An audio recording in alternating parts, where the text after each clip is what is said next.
effectuer des changements du côté des voltigeurs alors que le jeu est très relevé en première période. Janscom remet directement pour son coéquipier Hawkins. Et Gooby effectue l'arrêt ensuite sur le tir. Tente une passe vers Boucher alors qu'il y a hors-jeu à retardement. Il avait légèrement devancé la rondelle. Ensuite, Woodward entre à gauche, territoire, une passe pour Peddle. Ensuite, devant le tir et le but! La rondelle a touché à la défensive du Phoenix. Et la passe qui était en direction de la pointe, mais finalement, celui-ci n'a probablement pas touché à la rondelle. Un seul filet en début de match, c'est déjà beaucoup plus difficile. Et sur la séquence, vous m'excuserez, j'ai manqué un petit peu. Je suis en train de consulter mes notes, j'aurais pas dû.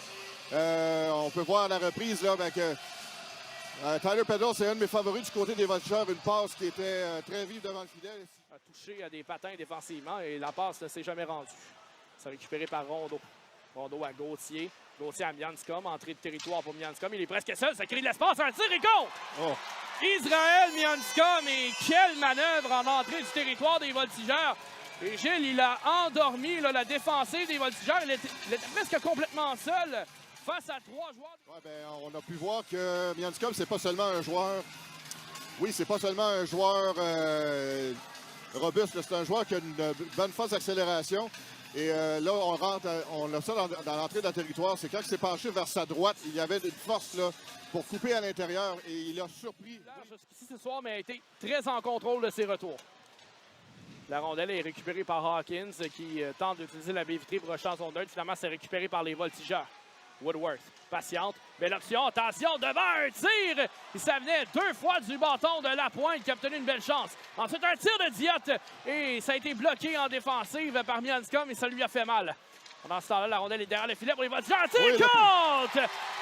Jérémy Lapointe qui a profité d'un manque de communication défensif du Phoenix pour ramener cette rondelle devant le filet et enfile celle-ci entre la jambière de Robillard et le... Empêcher l'équipe adverse de sortir de sa zone. Et ça a provoqué une chance de compter là, pour Lapointe qui a fait le tour du filet là, dans la vitesse de l'éclair. Surpris le défenseur, surpris en fait le gardien de but là, du Phoenix. Et c'est le genre de but là, que ça n'a rien d'artistique. Jusqu'à l'autre bout, au tir-passe. On bat le couvreur ensuite du côté de Gauthier pour annuler ce dégagement refusé. Ensuite, Fleming, un tir passe devant le filet, un tir de Roy, le retour, 2 arrêts, 3 arrêts pour Gooby, un autre tir qui rate le filet. Toute une séquence défensive pour les voltigeurs. On a évité la catastrophe alors que Gooby là, était complètement sur le dos. Woodworth. Présentement, les deux équipes s'échangent la rondelle en rejetant celle-ci dans le territoire de l'un et de l'autre. Donc, ça sera à voir dans les prochaines minutes si finalement quelque chose se produit. Rondelle récupérée par Hughes le long de la rampe, ensuite perdue au profit. Et tire de but! Et là, Rollins là-dessus a surpris Jacob Gooby. Il suffisait que j'en parle, Gilles, pour qu'il ne se passe pas grand-chose. Finalement, le long de la rampe, un bon travail. Côté des voltigeurs, on a perdu cette rondelle. Ensuite, une passe vers Rollins qui a surpris Gooby avec un tir rapide. Oui, Rollins qui a décoché à la vitesse de l'éclair. C'est le numéro 29, le Maxime Côté, qui lui a fait une passe. Et encore une fois, c'est un tir digne de la Ligue nationale. La force y était, mais surtout la rapidité d'exécution. Et ça s'est produit quand? Lorsque les voltigeurs ont raté leur sortie de zone. On donne crédit au Phoenix. Ils ont fait pression. Hoskins, excusez-moi, s'amène dans le territoire des voltigeurs. La rondelle qui avait échappé à Jacob Gooby sur un tir d'un angle difficile et ça a failli traverser. Attention, on a un échappé. Woodward s'amène. Woodward complètement seul. Tir. Arrêt de Robillard. Et quelle séquence que nous venons d'avoir alors que... Sur le retour, souvent, ça donne une chance à l'autre équipe et c'est rien de moins qu'un échappé. Là. Occasion ratée par les voltigeurs. Compte! Et immédiatement après la mise en jeu, les voltigeurs qui marquent, Sam Oliver donne les devants aux voltigeurs. C'est 3-2. Oui, effectivement, Oliver qui a profité de... Personne n'arrivait à récupérer cette rondelle. Celle-ci avait des yeux. Là, finalement, elle va quitter le territoire du Phoenix. La rondelle est récupérée par Boucher. Boucher, entrée de territoire chez les voltigeurs, passe à Hawkins. Hawkins à la ligne bleue pour Hines. Un tir contre. Oui, oui. Tyler Hines avec un tir bas là, qui a passé en dessous de la jambière de Jacob Gooby. Encore une fois, pour une 3e fois ce soir, crée l'égalité. Absolument.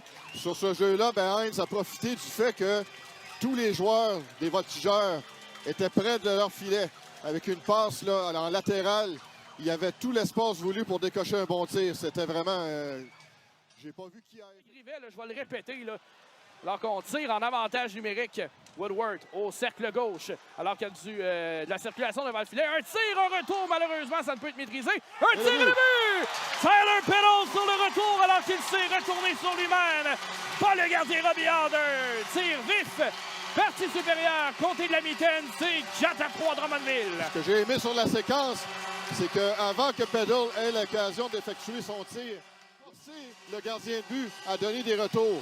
Personnellement, j'aimerais ça voir ça plus souvent, ce genre de lancer-là, parce que c'est ça qui a provoqué la chance pour Peddle, qui lui possède lui-même un très bon tir. Regardez sur la séquence, là.